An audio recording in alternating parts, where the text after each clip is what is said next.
여러분 안녕하십니까. 오늘 강원도 강릉시에 전국에서 소방차가 집결했습니다. 극한의 가뭄으로 국가 소방동원령이 발령되면서 긴급 급수에 나선 건데요. 상황은 갈수록 더 악화되고 있습니다. 식수 공급의 마지노선으로 여겨지는 저수율 15% 선마저 무너지면서 대규모 단수 우려가 커지고 있습니다. 먼저 강릉 상황을 박은지 기자가 보도합니다. 소방차 수십 대가 공설운동장에 줄지어 집결했습니다. 어제 국가소방동원령이 발령되자 전국에서 새벽부터 50여 대의 소방차들이 긴급 급수를 위해 모인 겁니다. 충남에서 달려온 소방차가 양양의 소화전에서 한 번에 12톤의 물을 받아와 강릉으로 옮기는 겁니다. 왕복 60km, 총 5회를 300km 정도를 달려서 5회 급수를 할 예정입니다.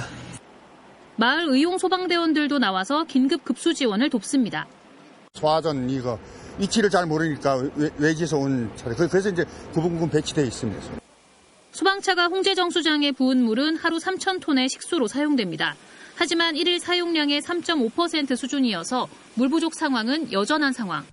어제 이재명 대통령이 방문한 이후 재난 사태가 선포됐지만 식수 공급의 마지노선이라고 여겨지는 저수율 15% 선도 무너졌습니다. 강릉 시민 생활용수의 87%를 공급하는 오봉저수지는 말라붙은 지 오래지만 대책은 제한적입니다. 15% 줄이고 있으니까. 기간상 9월달은 제가 비용을 올 거라고 저는 굳게 믿고 있습니다. 작년에도 우리가 하나님 믿으면 안 되죠. 네, 평균적으로 당연히 비가 오겠죠. 통계적으로 보면 안 올 게 없죠. 그래서 지금 사람 목숨을 가지고 실험할 수는 없죠. 맞습니다. 5만 3천여 가구의 계량기 절반을 잠그는 절수 조치는 계량기의 75%로 더 동여매게 됐습니다. 물이 아주 끊어질까 봐 그게 제일 걱정이고 또 설거지할 때 그냥 졸졸졸이라도 나왔으면 좋겠고 빨래고 청소고 그런 게 좀 많이 걱정이 돼요. 오봉저수지 농업용수 공급도 중단됐습니다. 앞으로 고지대 가구부터 물이 끊어지는 단수 상황이 오면 소방차들이 각 가정으로 가 긴급 급수에 나서게 됩니다. 특히 내일 강릉엔 5mm 안팎의 적은 비만 내린 뒤 다음 달 10일까지는 비 소식이 없어 극한 가뭄 피해는 계속 이어질 것으로 보입니다. MBC 뉴스 박은지입니다. 이재명 대통령은 어제 직접 강릉을 찾아 대책회의를 주재하고 재난사태 선포를 지시했는데요. 이 자리에서 답답한 상황이 벌어졌습니다. 이 대통령이 물 공급을 위한 원수 확보 비용을 거듭 물었지만 강릉시장이 제대로 답변을 하지 못하면서 끝내 정확한 답을 듣지 못했는데요. 도대체 강릉시의 계획이 뭔지 MBC가 대신 확인해봤습니다. 이혜선 기자의 보도입니다. 극심한 가뭄을 겪고 있는 강릉에 직접 방문한 이재명 대통령.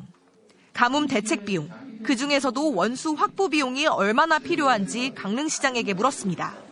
원수 확보에 드는 부분 예산은 얼마 정도인데? 원수 확보 금액은 없습니다. 오로지 정수장. 정수장만? 그럼 원수는 어디서 와요? 원수가 아까 제압된 18,000톤 하고. 그건 이미 하고 있잖아요. 정확한 답이 없자 다시 묻습니다. 한 500억 정도 추가된다. 그 500억의 소요 내역은 뭐라고요? 정수장 확장이. 그 원수 확보는 추가로 안 되는 거잖아요. 내가 계속 그거 물어보는데. 그거 말이 이상한데요. 보다 못한 김진태 강원지사가 나섰지만 회의가 끝날 때까지 원하는 답을 듣진 못했습니다. MBC가 대신 확인해봤습니다. 강릉시는 연곡 지역에 있는 정수장을 확장해 여기서 시내로 물을 끌어오겠다는 계획입니다. 이 정수장 확장 비용이 바로 회의 때 언급된 500억 원입니다. 이곳은 다른 지역과 달리 물이 넉넉해 원수 확보 비용은 추가로 필요 없었습니다. 강릉시장이 이런 사실을 알고는 있었지만 원수 확보 비용이 필요 없는 이유를 제대로 설명하지 못했다는 게 강릉시의 설명입니다. 그러면서 3년 전부터 가뭄에 대비해왔다고 밝혔습니다.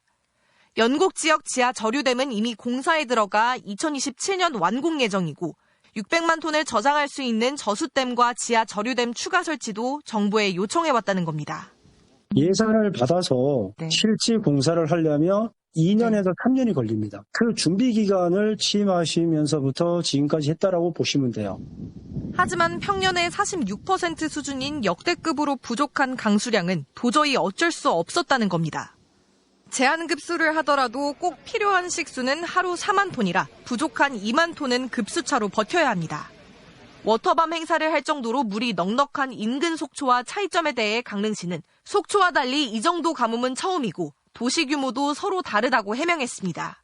MBC 뉴스 이혜선입니다. 가뭄으로 재난사태가 선포된 강릉의 국회의원인 권성동 의원은 통일교 측에서 1억 원을 받은 혐의로 구속영장이 청구된 상태인데요. 돌연 SNS에 글을 올려 강릉을 방문해 즉각 재난사태를 선포하고 국가 총동원령을 내린 이재명 대통령을 높이 평가한다며 감사의 마음을 전한다고 밝혔습니다. 그러면서 통일교 한학자 총재에게 큰절을 한 건 인정하면서도 금품을 받지 않았다고 거듭 주장했는데요. 때마쳐 한학자 총재도 오늘 처음으로 입장을 내고 어떤 불법적인 정치적 청탁이나 금전 거래도 지시한 적이 없다고 밝혔습니다. 송정훈 기자가 보도합니다. 김건희 국정농단 특검의 수사선상에 올라있는 통일교 한학자 총재가 오늘 오전 처음으로 공식적인 입장을 밝혔습니다. 나의 지시로 우리 교회가 불법 정치자금을 제공하였다는 허위 사실이 유포되고 있습니다. 어떤 불법적인 정치적 청탁 및 금전 거래를 지시한 적이 없습니다. 윤영호 전 통일교 세계본부장이 교단 윗선의 지시를 받아 국민의힘 권성동 의원에게 1억 원의 불법 정치자금을 건넸다는 의혹에 대해 반박한 걸로 보입니다. 입장문에는 특히 지시가 없었다는 대목이 반복해서 등장했습니다. 돈이 건너간 게 사실로 드러나더라도 자신은 관여한 바가 없다고 선을 그은 걸로 풀이됩니다.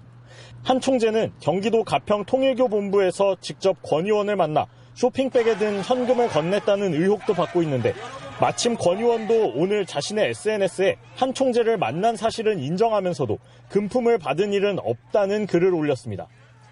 권 의원에 대한 구속영장을 청구한 특검이 이제 곧 한학자 총재도 불러 조사할 거라는 관측이 나오는 상황.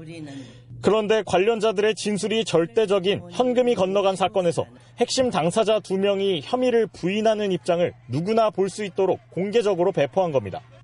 한편 아직 통일교 측에서 김건희 씨 측에 건넨 그라프 목걸이와 샤넬 가방 등의 물증을 찾지 못한 특검은 오늘 건진법사 전성배 씨도 불러 조사했습니다. 특검은 통일교 윤 전 본부장이 건넨 목걸이 등을 전 씨가 보관하고 있을 가능성이 여전히 높은 것으로 보고 있습니다. MBC 뉴스 송정훈입니다. 이어서 서울 양평고속도로 노선 변경 의혹에 대한 MBC 단독 보도 전해드립니다. 해당 의혹과 관련해 지난달 국토교통부를 압수수색한 특검이 청구했던 영장 내용을 MBC가 확보해 분석했는데요. 윤석열 전 대통령이 대통령으로 당선된 지 불과 19일 만에 국토부가 김건희 씨 일가의 땅이 있는 강상면 쪽으로의 노선 변경에 착수했던 것으로 조사됐습니다. 임명찬 기자의 단독 보도입니다. 국민의힘 윤석열 후보가 대통령에 당선된 지 불과 19일 뒤인 2022년 3월 29일, 당시 국토교통부 담당 부서인 도로정책과 김호 팀장, 그리고 경동 엔지니어링 강모 회장, 동해 종합기술 김모 대표가 융역조사 계약 체결을 위해 만났습니다. 스트레이트가 확보한 특검 압수수색 영장에 따르면 세 사람이 만난 자리에서 국토부 김 팀장은 이런 제안을 했습니다. 양평고속도로 기존 노선, 즉 양평군 양서면을 종점으로 하는 노선이 아닌 강상면을 종점으로 하는 새 노선을 최적의 노선인 것처럼 대안으로 제시해주면 융역 계약 수행에 편의를 봐주겠다는 내용이었습니다. 영장에 따르면 두 용역업체의 강모 회장과 김모 대표는 국토부 김 팀장의 제안을 수용했습니다.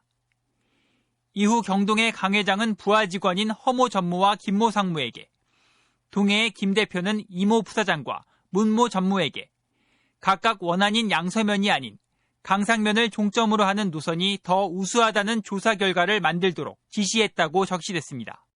이 융역 계약을 맺은 지 불과 10여일 뒤 융역업체는 기존 노선과 전혀 다른, 즉 김건희 씨 일가의 땅이 몰려있는 강상면 쪽으로 바뀐 노선을 제시했습니다.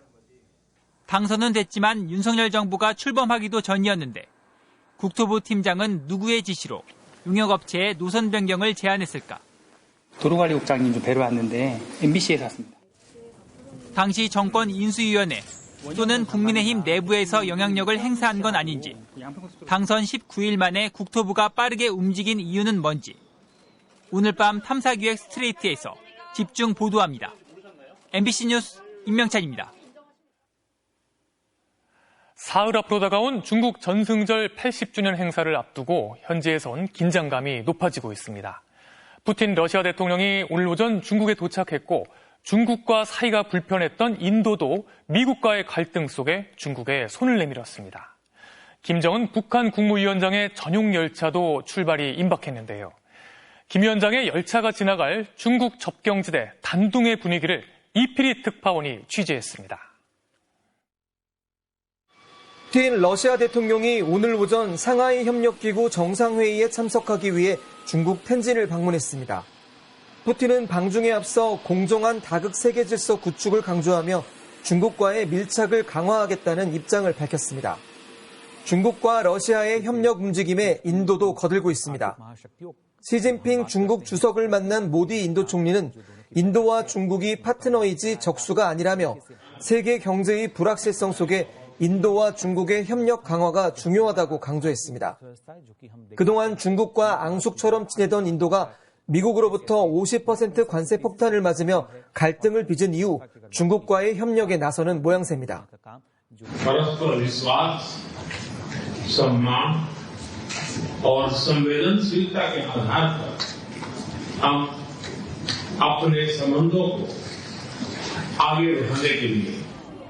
중국과 북한의 접경 지역 단둥은 김정은 국무위원장의 전용 열차가 지날 가능성이 높아지고 있습니다.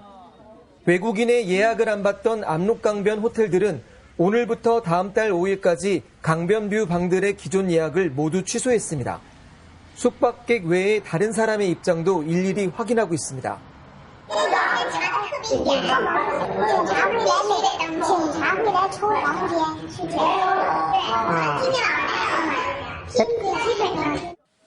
전용 열차가 지나갈 압록강 철교 주변의 통제도 강화되고 있습니다. 저녁 8시까지 영업하던 압록강 단교는 오늘 예고 없이 오후 2시에 문을 닫았습니다. 여기에 단둥에서 베이징까지 운행하는 야간 열차가 중단된 것도 김정은의 전용 열차 운행 가능성을 높이고 있습니다.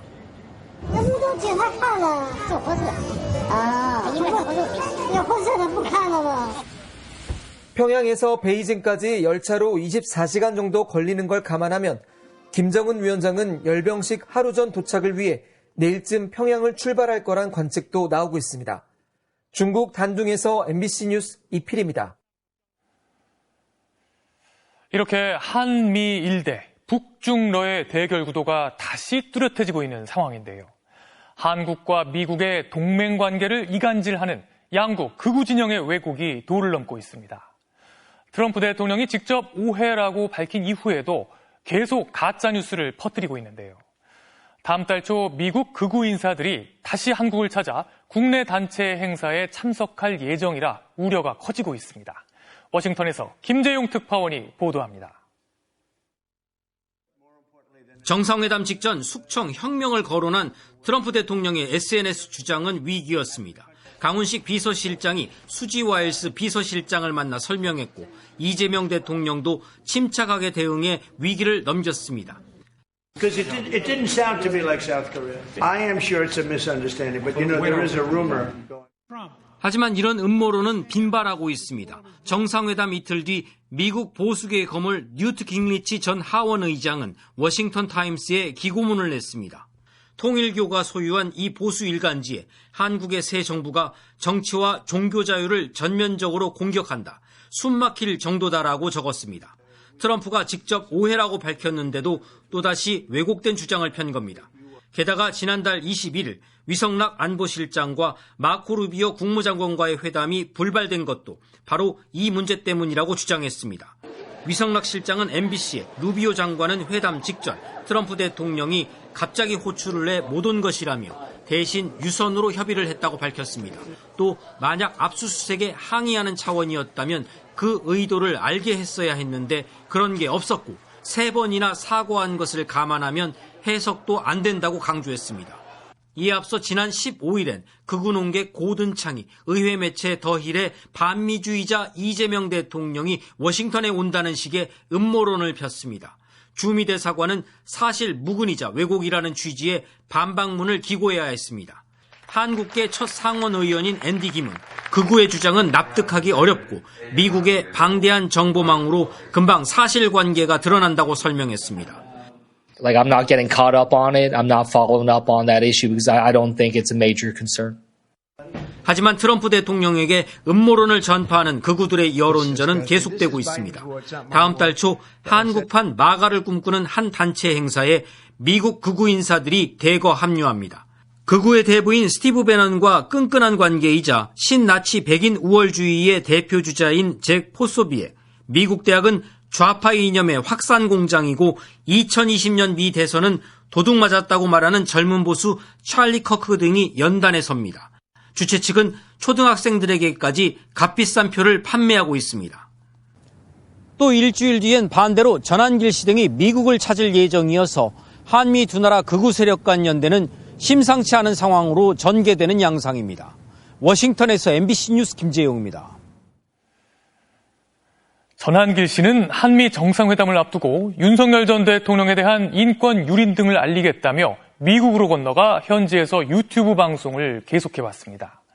전 씨는 지난 국민의힘 전당대회에서 존재감을 과시한 데 이어 대구시장 후보로 이진숙 방통위원장을 꼽으며 내년 지방선거까지 영향력을 뽐내고 있는데요. 이번엔 자신에게 공천 청탁이 이어지고 있다고 주장했습니다. 김현지 기자가 보도합니다. 자신이 지지했던 국민의힘 장동혁 당시 후보가 당대표로 선출되자 보수 유튜버 전한길 씨는 자신의 영향력을 더욱 과시하기 시작했습니다. 전한길 품은 그죠? 바로 장동혁 후보가 이제 당대표로 당선됐지 않습니까? 전한길 품는 자가 향후 국회의원 공천 받을 수 있을 겁니다. 그리고 전한길 품는 자가 다음에 대통령까지도 될 수 있을 것이다. 차기 대구시장 후보로는 이진숙 방송통신위원장을 꼽기도 했습니다. 대구광역시장 나오면 이진숙 무조건 저는 될 수 있는데 저는 양보합니다. 무조건요. 마치 자신이 공천권을 쥐고 있는 것처럼 행동하더니 이번엔 본인에게 공천 청탁이 이어지고 있다는 주장을 펼쳤습니다. 놀랍게도 벌써 저한테 인사청탁이 막 들어옵니다. 놀랍죠? 왜? 장동혁 대표님하고 이렇게 영향이 미치니까 전한길이 이제 파워 세졌다 생각하고 내년에 누구 공천 좀 해달라 오늘도 전화 왔었습니다. 다만 장동혁 대표에게 부담이 되고 싶지 않다며 청탁 전화를 받아도 그런 역할은 하지 않는다고 말했습니다. 그러면서도 자신의 유튜브 구독자가 매일 10,000명씩 늘고 있어 이들이 모두 국민의힘 당원으로 가입하면 원하는 사람을 공천할 수 있다고 주장했습니다. 민주당은 전 씨가 비선 실세냐며 극우 유튜버에게 당 운영의 키를 맡기는 정당에 미래는 없다고 비판했습니다. 부정선거 음모론을 퍼뜨리고 극단적인 정치 선동에 앞장섰던 인물이 이제는 공천권까지 거론하는 현실이 국민의힘의 민낯을 적나라하게 드러내고 있습니다. 장동혁 대표는 전 씨가 당 외곽에서 의병으로 열심히 싸웠고 그게 가장 잘 맞는 역할이라며 당직 기용에 대해선 일단 선을 그었습니다. 전 씨 역시 당직이나 공천에 욕심이 없다고 밝혀왔지만 전 씨를 둘러싼 잡음은 끊이지 않을 걸로 보입니다. MBC 뉴스 김현지입니다.